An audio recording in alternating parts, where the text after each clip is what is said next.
Everyone, আজকের দিনটা একটু স্পেশাল কারণ আমরা দুজন মিলে যাচ্ছি হচ্ছে আউটডোরে ছবি আঁকতে। আর এই জন্য আমি তাড়াতাড়ি রেডি হয়ে নিলাম সকাল সকাল। আজ আমি খালি আউটডোরে ছবি আঁকতে যাব ব্যাপারটা এমন না, আরও একটা স্পেশাল ব্যাপার আছে, আর সেটা ভিডিওর একটু সামনে আগালেই দেখতে পারবেন। আমার নতুন বাসায় বসে আমি প্রথম নিজের হাতে এই রুটি বেলে বানালাম, কিন্তু দেখতে পচা হলেও খেতে মজা হয়েছে, তাই আম্মুকে না দিলে হয়ই না। আম্মুর বাসায় এটা দিয়ে আমরা সোজা এবার ধানমন্ডির উদ্দেশ্যে রওনা দিলাম।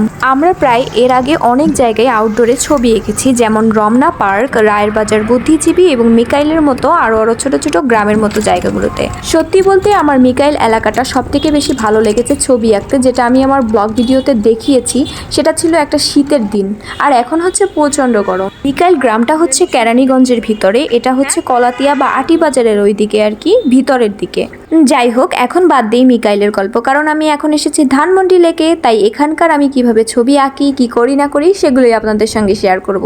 আর স্পেশাল জিনিসটা এড়াবেন না প্লিজ, ভিডিওটি লাস্ট পর্যন্ত দেখুন। আমরা প্রতিবার বাসে অথবা রিক্সায় করে ঠিক জিগাতলার সামনে নামি, তারপর হচ্ছে সেখান থেকে একটু ভিতরের দিকে হেঁটে হেঁটে যাই, মানে ইউডা কলেজটার দিকে। আসলে ইউডা আর্ট কলেজটা হচ্ছে অনেকেই চিনে থাকবেন, এটা তো ধানমন্ডির সাথেই, ধানমন্ডি লেকের সাথেই। তো আমি একটা ভালো গাছ খুঁজছিলাম স্কেচ করার জন্য, যেখানে হচ্ছে অনেক গ্রুপ থাকবে আর ভালো আলো ছায়া থাকবে, সেটা দেখে আমি আঁকবো। গাছ পেলেও এখন আবার বসার জায়গা পাচ্ছি না, কি যে ঝামেলা একটা।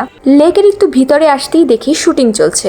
এই সময় ধানমন্ডি লেকে আসার কারণে আমি জানি এখানে টুকটাক সবাই শুটিং করে, কিন্তু সেদিন আমি বিশেষ কাউকে দেখেছি।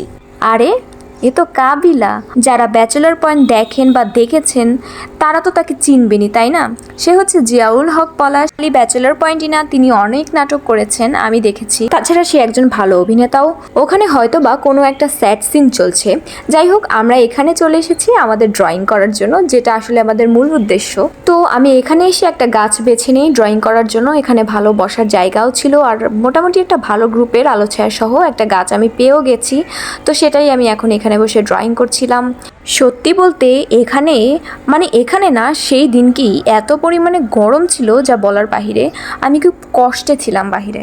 যাই হোক, গরমের দিন তো গরম পড়বেই, গরমকে তো আর আটকানো যাবে না, কিন্তু কাজকে তো আর আটকালে চলবে না, তাই কাজ করছি নিজ মনে।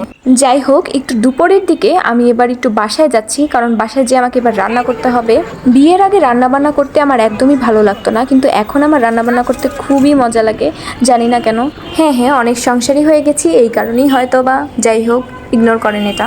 তো আমার একটা আর্টের রুম কমপ্লিট করে ফেলার কারণে আমি আমার বাসাতেই আজকে ক্লাসটা নিয়ে ফেলেছি, আম্মুর বাসায় আর যেতে হয়নি। আর এখানে আমি এই সময় বাসাতে একাই ছিলাম, আর আমি আমার মাছকে এখন খাবার দিব বলে ঢাকনাটা খুললাম। এই খাবার নাকি মাছের 1 মাস চলে যাবে, আমি শুনে হতবাক। যাই হোক, আমি আসলে মাছ সম্পর্কে কিছু জানি না। দোকানদাররা বললো তারা নাকি দিনে একবারই খাবার খায়, এর বেশি খাবার খেয়ে ফেললে ওরা পেট ফুলে মারা যাবে। তাই আমি ওদেরকে দিনে ঠিক এতটুকু পরিমাণেই খাবার দেই, এর বেশিও দেওয়া যাবে না। খাবারটা দেওয়ার সাথে সাথেই 2টি মাছ একেবারে উপরে উঠে খাওয়া শুরু করে দিল গপ গপ করে। আজ বাহিরে আউটডোরের কারণে আমাকে রাতে ভাত চড়াতে হচ্ছে, রাতে রান্না করতে হচ্ছে। যাই হোক, আমার রান্নাঘরটা কিন্তু এখন একদমই অ্যাস্থেটিক না, পরবর্তীতে আমি সাজিয়ে অ্যাস্থেটিক করে নিব। আল্লাহ হাফেজ, তাহলে দেখা হবে নেক্সট কোনো ভিডিওতে।